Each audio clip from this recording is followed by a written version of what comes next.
Welcome to the AI Edge for Enterprise Leaders.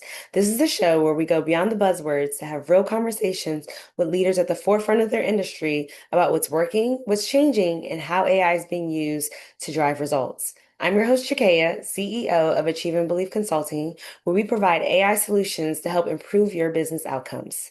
Today, we're diving into practical insights, real conversations, and honest perspectives on how AI is being used to shape the future of your business and industry. Joining us today, we have Megan Daic, owner of Daic Law and CEO/CVO of Empathic Edge. So we'll go ahead and dive right in and get started with our first question. So if you could tell our audience a little bit about your role, your industry, and how AI, or if AI is even showing up for you in your everyday work life. Yeah, that's a great question because AI is now definitely both in my law firm and then also in Empathic Edge. So I'm really trying to kind of bridge that gap, I think, between really difficult conversations and negotiation skills and AI. So I really work kind of as an attorney. So I have my own law practice that I've managed. We are hitting our 10-year mark this year in July, and we do mostly civil litigation. And I'm also the director of the alternative dispute competition team or alternative dispute resolution competition team at the University of Houston Law Center. I've been there for going on about 10 years now as well. I'm also adjunct faculty there and I teach negotiations, both legal negotiations, and I've taught advanced negotiations and client counseling and interviewing. So I really see myself, I think, kind of as like a negotiation educator and a coach because I have been coaching for a number of years now. And so late last year, finally went ahead and took the jump and we founded Empathic Edge, which right now in our beta phase, it is an app that focuses on repeatable practice and negotiation. So it's giving people the opportunity to learn about interest-based negotiations through a learning module, but then they get repeatable practice with role play with AI with various role play scenarios. So that could be like an employment discussion or dispute. It could be like a dispute you're having with a manager. It could be asking for a raise. Or let's say you're hiring a contractor, it could be kind of the negotiations with the contractor. The AI also provides immediate feedback. So I'm using this right now in my classes. I use it even to help train staff, especially in like client interviewing, counseling, and interviewing. And now we're promoting it. We're demoing it across the country right now. Nice. That is awesome. And again, congrats on 10 years in business. I think that's a major accomplishment for sure. Thank you so much. I appreciate it. Like what major shifts have you seen in your industry, seen, that you've been in the legal industry for over 10 years now? Like what did that look like, 10 years ago versus now? So there are attorneys, I think, who are huge advocates and proponents of using AI. I personally, I am, but you need to have, parameters and you also need to have your own like standard operating procedures, so that your firm knows how you handle AI, and confidential privileged information. So I do think that's kind of the number one topic that we just keep hearing or, seeing in different like Facebook groups with like Texas lawyers or Girl Attorney, is, what does this do with confidentiality and privilege? And that seems to be a big concern for people. And how has that like this trend and this shift like impacted your business personally or like your growth strategy? Like have you changed since, AI? Have you now changed how you want to grow the firm? Does that look differently for you now? It does. Even just with some software that we use, it's nice now that we can use kind of just like normal native language to be able to instruct it. Hey, can you help me build in this this automation? So doing thing like with Trainual, we're starting to work with them, and I think they have lots of automations, and I think they use AI in some areas. But to help us really provide better onboarding and continued training. So we'll be using that for like our standard operating procedures for the firm and for onboarding. Even with like Airtable, we use that just to keep track of like various deadlines and information that everybody in the firm uses every day, even if it's just like links to the court websites because we're constantly checking those. With Airtable, they now have like an LLM built in, so we can just talk to it and say, hey, I think it's Omni. This is what I want to do. Can you help me with this? I also personally use AI. I mean, I do use like ChatGPT and Claude. I don't use it really for like drafting or research. I use it more for kind of framing. So how would I reframe this email to opposing counsel or to a client? Hmm. If let's say like my emotions are kind of high, right? You get that email from a client who's like, well, I want this done immediately, or this is what I think the law should be, okay, like I need to take a breath, take a second. But also sometimes I'm like, hey, can you help me explain this in a way that's going to be even clearer than maybe the way I would describe it? Which has been really helpful because I recently did basically upload we have a debt lawsuit guide that we send to clients after they sign up with us. And we wrote it several years ago. And ChatGPT was like, whoa, this was written as if you were giving it to lawyers. It needs to be geared towards clients. And I was like, oh, that's a really good point. Yes. No, AI is definitely great for that. Like just even like you said, just rewriting an email to like so that the other person on the receiving end receives it better and like the intention Mm, overall. So um exactly. I agree. And what would you say makes your company, both Empathic Edge and your law firm stand out against other competitors and what's been frustrating as well? Oh, okay. Well, I'll start with I think what stands out. Um, you know, I've got to say empathy. I really do think that we strive to lead our firm and Empathic Edge from a place of empathy and really coming to the realization that most people, like our clients with our firm, are coming to us. Typically, they're afraid. So they really are coming from a place of fear. And so it's making certain that we are providing very quick feedback and responses to them. So we do pride ourselves on our communication because I know that that is, one of the main things, if not the main thing still that clients do complain about with law firms is a lack of communication. So we provide lots of different ways for clients to reach out to us, but really the easiest a lot of the time is even a phone call, and we just make certain that we're getting back in contact with them. We do learning lunches, so and health and wellness get-togethers for the firm, and so it's really just focusing on our people first, Mhm. making certain that we know that our people who work with us are human beings who have struggles and who have lives outside of work. And so making certain that we're showing grace to each other, also to ourselves. I keep pushing at least once a quarter. I say, hey, please take a Friday off or any other day. It doesn't matter, but a full day for just self-care. Like you just need to focus on yourself. And same thing with Empathic Edge. I think we are, focus a lot on communication. That's kind of what we do. And so we're constantly even trying to just practice and prepare for even difficult conversations we may need to have with our team. As far as difficulties, so most of the issues that I would say with the firm that we have, a lot of it is we're pretty high volume. So we have, over 1,000 active cases, and we sign up over 100 cases per month.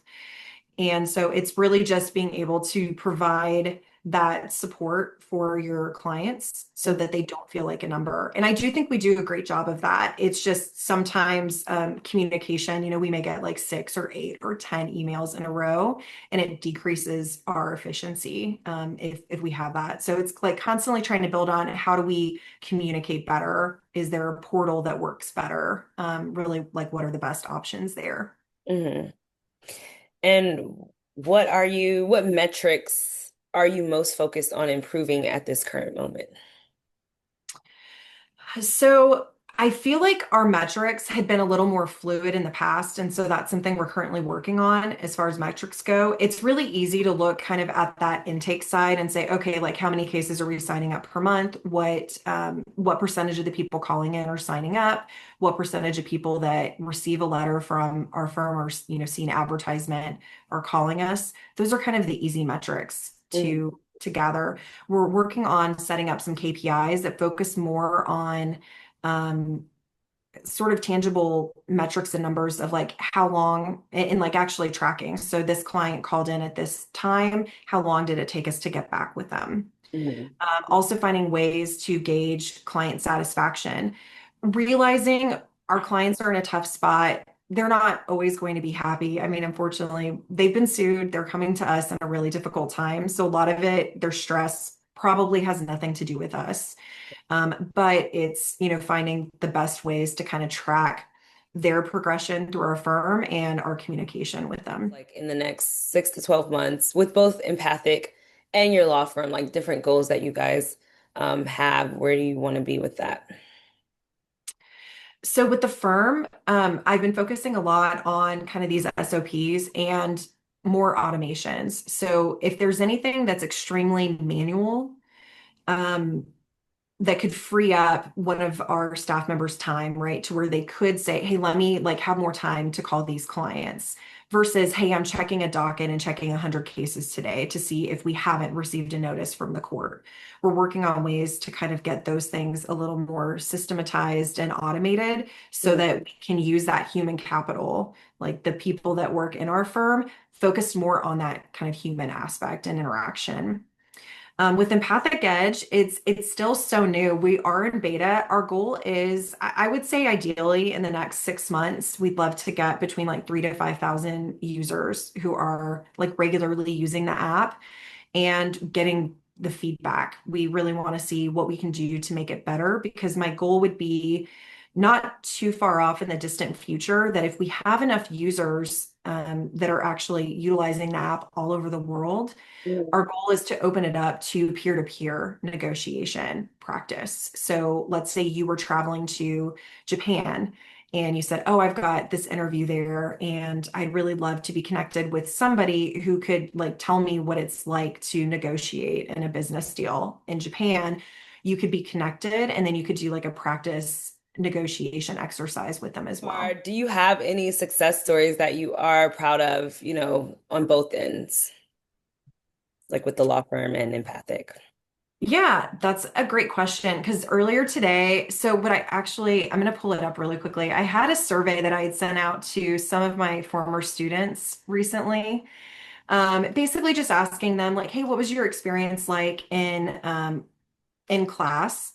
And or on our competition team and did practicing for negotiation, like getting kind of that role play, because we do that in real life with our students as we're preparing, but Mhm. it does take a lot of human capital. So we have to have enough coaches who are volunteering their time to show up and spend hours with our students going over these role plays back and forth. And so this allows them the opportunity to practice even more and to practice on their own time, like before they're, even meeting with their coaches. So, and I have permission from them to share, but I love these. So let me see. During a site visit for a contested construction dispute, I knew from prior practice that the opposing side would attempt to dominate the room and pressure my client in real time. The role play exercise had forced me to practice responding to aggressive questioning without becoming defensive. In that moment, I was able to validate concerns without conceding ground, which shifted the dynamic and strengthened our negotiating position, which I loved. And then I had another one. I love the sparring practices. It felt like we really put together all the groundwork of analyzing the problem and preparing our ZOPA, or that's zone of potential agreement, theme and framework.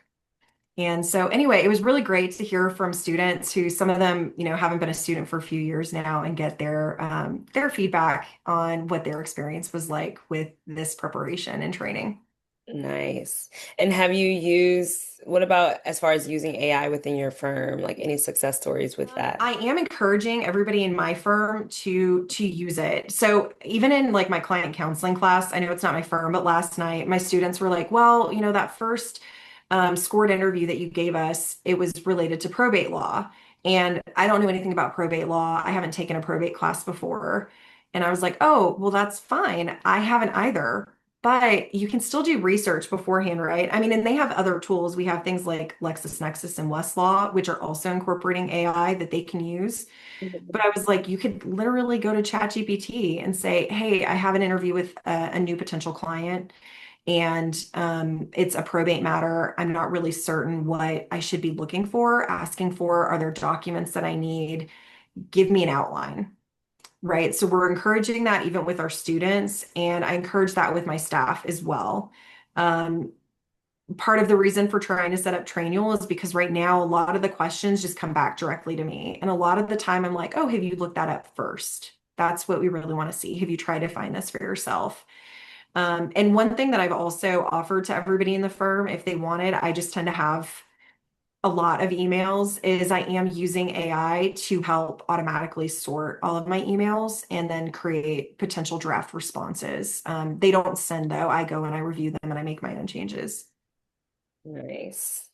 And what would you say is preventing you from having more success stories with, with your law firm or Empathic Edge? And what I mean by that is like I know you mentioned Empathic is in its really beta phase. So outside of the feedback that you have gotten, has there been like, snags as well or things that could be like, hey, this could be a potential issue. Let's try to address it here before it becomes an issue. Yeah, related to AI specifically. Yeah. Yeah, so we've been working a lot on our ideal customer profile, and we have different groups. So law students would be different than like law academics, which is also different than like business students, or HR professionals. They're all very different. And so with law schools in particular, we found there's, kind of business to consumer, which is to the law student directly, because the idea is that law students in the future should be able to use our app and it could help them as like a supplemental resource for bar exam prep, but also just for their careers as attorneys. Um, but we also have kind of gatekeepers. We've got law school administration, we have law professors, and I think the thing that we're having to educate people, right, about AI and about using tools like this, because when you've had professors who have been doing the same lecture for years or decades or multiple decades, it's definitely a learning curve. So I have seen that at some conferences I've been at where we're having discussions of who's using AI in which ways. I think the majority of what I'm seeing right now is the people who are using it, they're using like ChatGPT and Claude. Mhm. Um, and I think it's really just to help them, like help me create maybe my syllabus or help me with my PowerPoint for this class. But they're not really seeing how you can expand that use as well. So I know you mentioned, like you said, in your law firm, encouraging people to use AI. Outside of like ChatGPT and email automation, are there any other like platforms or tools you or like anybody in your law firm particularly may be using? I do know this is ChatGPT though. I had created a custom GPT for our intake team. So I've basically taken cases that are real cases and pulled them just from court dockets and provided basic information. So not actual like client information, but just like the person's name, anything that's publicly available, and set up a custom GPT so that as we're onboarding new intake specialists, Mhm. they have a way to practice before the conversation is higher stakes. So before they're talking to real potential clients, they're Mhm. practicing it beforehand. And I've set those up to where people they'll change over time, but they could be emotional, they could get angry. So they have to deal with those, different emotions as well. Nice. So, how would you overall say that you see AI shaping the future of your industry, and where do you believe leaders should focus their efforts to use it most effectively? So I'll answer the latter part first. I think the way to use it effectively is to be able to reduce redundancies and increase efficiency. So right now, for instance, we use, and this is something I've seen for years in law, we use multiple different online platforms or software for different things because there isn't just one that kind of works and does everything that we need it to. Even payments, like the way that we take payments, it's pretty unique in law because we do offer payment plans for our clients. So trying to find something that just works at all, let alone integrates, with these other apps. Um, we're hoping we'll see changes in that too, and even more and more integrations are coming every day, which is awesome. But yeah, I think those are the two ways that I'm looking at using AI is mostly for, well, I would say also like practice as well and preparation. So really practice so that your team can practice before it's high stakes, reducing redundancies and increasing efficiency. And then I'm so sorry, the first part of your question, would you mind repeating it? Oh, yes. How do you see AI shaping the future of your industry? So Empathic Edge, I mean, it is literally it's an app that it utilizes AI role play. So it's really in there, just kind of in that technology space. So at least for law, I think that we're seeing more and more legal tech AI software that they're working out, I think, the kinks on like confidentiality and privilege issues. Because the concern is, I heard somebody say this several weeks ago that they were at a mediation, because I'm also a mediator, and this just shocked me to hear. They said that their mediator took all of the information from both parties and uploaded it to their ChatGPT account. To try to help them determine like what their ZOPA was, or zone of potential agreement. And we said, okay, but were you not worried about confidentiality and privilege issues with that? Because you probably should have been. And they said, oh no, it was their own account, their paid account. And we were like, oh, we think there's a misunderstanding there of what that means. So we definitely need more education and people to be clearer on it. And I think that once you have like the big companies, even like LexisNexis and Westlaw, that are incorporating AI, but they also kind of have that confidentiality piece figured out. I think you'll just see more and more of a shift that way.